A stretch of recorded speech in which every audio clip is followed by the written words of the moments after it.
Hello, welcome back to Lehigh River Subdivision. I'm Ian. This is my weekend update on the layout. So we were able to get 3 pieces of bench work up this weekend. There's an 8-foot section, a 4-foot section on the back, combining for 12.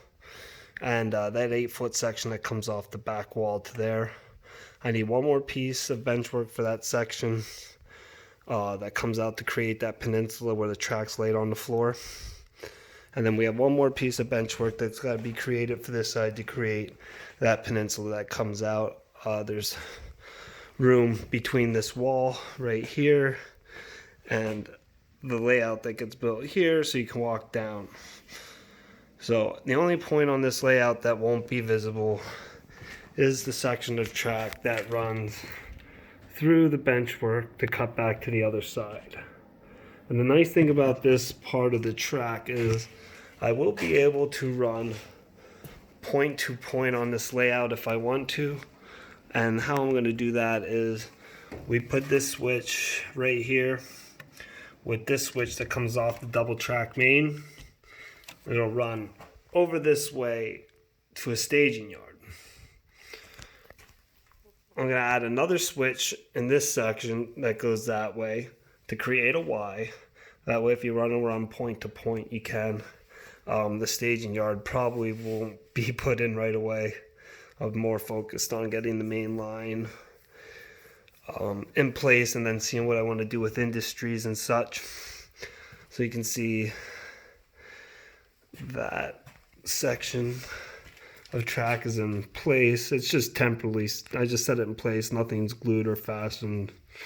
I don't know if I really need to fasten this section of track in the back because it's not seen, and it's built for access up through, because once the plywood is on top you're only going to have that little window to get in here to reach the cars, but it's enough room in case of a derailment that you can clean it up and not have issues.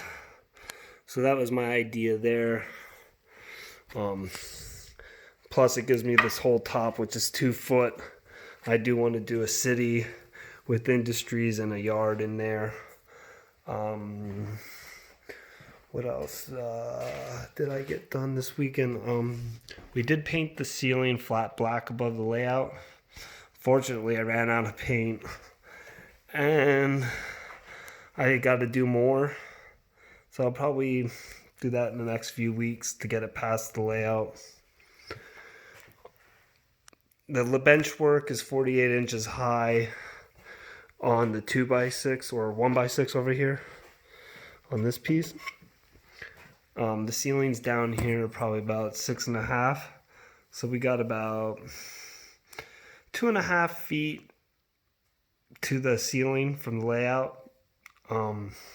Every section but the back will have a divider to split the 2 sets of track that run on each piece of bench work. And I'm going to use 2-inch foam, and that's going to go up to the ceiling almost. So it'll be about a foot short of the ceiling. I moved this filing cabinet over here underneath to store all the rail cars and locomotives. And then all my extra pieces of track that were on the floor to get an idea what I want to do with my bench work.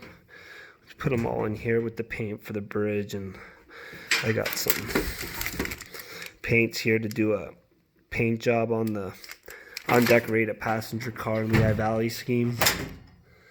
And I can finish up showing you guys the train run down the back part of the layout and get an idea of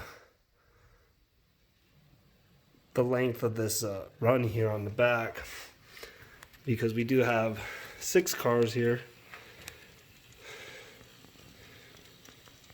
And with a nice little crawl, it does take it a little bit of time to get down this 12-foot straightaway. And the main line, once it's all complete, will be about 70 to 80 feet long. And an Nscale 33 feet is a scale mile. So we should have a little over 2 scale miles of main line So we'll have the ability to run some really long trains or run 2 40-car trains on the same line, you know, split them up in distance. So for now, the only thing I can do is run trains back and forth. But hopefully by next weekend I will be able to get some more of the main line down. So that's the update video for this weekend. I wish I would have got more done, but I ran out of lumber. So next weekend, hopefully we'll see a lot more change down here. Thank you for tuning in. Have a good week.